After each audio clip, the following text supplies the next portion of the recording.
culture as Kenyans, with bad manners, that people have been given a mandate, including as our members of parliament.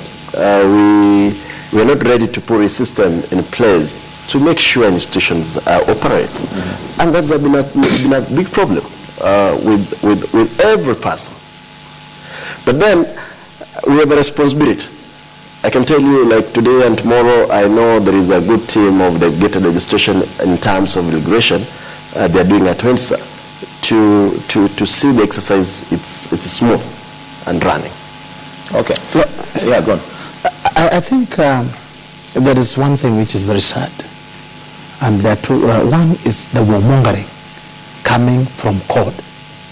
I've now heard it from MPRT. On Saturday, I was at a funeral in my village, attended by Honorable Raila Odinga. He spoke very well, but there were two MPs he called. In the middle of his speech, he called them, and their speech was specifically warmongering.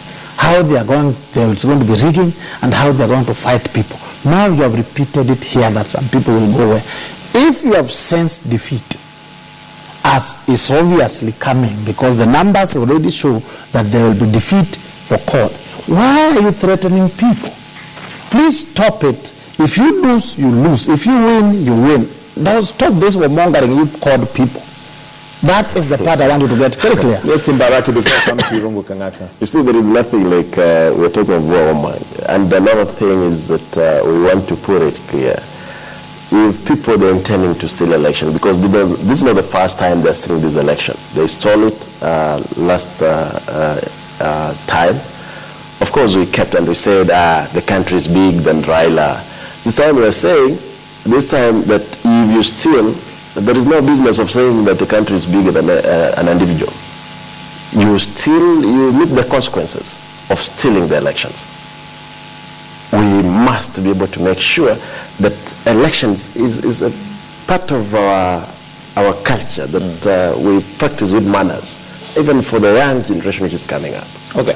Irungu Kangata, part of having a credible democratic process is trust with the system. Evidently, there's a lot of mistrust from different quarters of the system. Is Jubilee doing anything to assure the country that they are willing and the political goodwill is there for there to be credible elections?